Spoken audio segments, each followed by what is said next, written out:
ಭಾರತೀಯ ರೈಲ್ವೆ ಇತಿಹಾಸದಲ್ಲಿ ಇವತ್ತು ಅತ್ಯಂತ ಐತಿಹಾಸಿಕ ದಿನ. ಹೌದು, ದೇಶದ ಮೊದಲ ಹೈಡ್ರೋಜನ್ ಚಾಲಿತ ರೈಲು ನಮೋ ಗ್ರೀನ್ ರೈಲು ಇವತ್ತು ಹಳಿ ಮೇಲಿಳಿಯೋಕೆ ಸಂಪೂರ್ಣವಾಗಿ ಸಜ್ಜಾಗಿದೆ.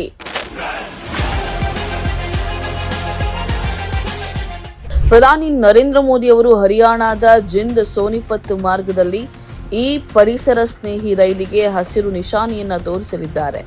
ಸಂಪೂರ್ಣವಾಗಿ ಭಾರತದಲ್ಲೇ ವಿನ್ಯಾಸಗೊಂಡಿರುವಂತಹ ಈ 10 ಬೋಗಿಗಳ ರೈಲು ಬರೋಬ್ಬರಿ 3200 ಹಾರ್ಸ್ ಪವರ್ ಸಾಮರ್ಥ್ಯವನ್ನು ಹೊಂದಿದ್ದು ವಿಶ್ವದ ಅತ್ಯಂತ ಉದ್ದದ ಮತ್ತು ಶಕ್ತಿಶಾಲಿ ಹೈಡ್ರೋಜನ್ ಪ್ಯಾಸೆಂಜರ್ ರೈಲುಗಳಲ್ಲಿ ಒಂದಾಗಿದೆ.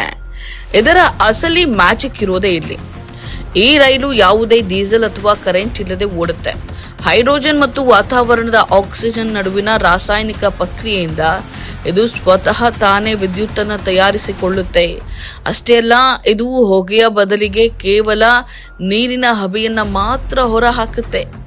ಅಷ್ಟೇ ಅಲ್ಲದೆ ಪ್ರಧಾನಿಯವರು ಇವತ್ತು ಹರಿಯಾಣ ಮತ್ತು ಪಂಜಾಬ್ಗೆ ಭೇಟಿಯನ್ನ ನೀಡ್ತಾ ಇದ್ದು ಬರೋಬ್ಬರಿ 25,000 ಕೋಟಿ ರೂಪಾಯಿಗಳಿಗೂ ಅಧಿಕ ಮೌಲ್ಯದ ಬೃಹತ್ ಮೂಲಸೌಕರ್ಯ ಯೋಜನೆಗಳಿಗೆ ಚಾಲನೆಯನ್ನ ನೀಡಲಿದ್ದಾರೆ.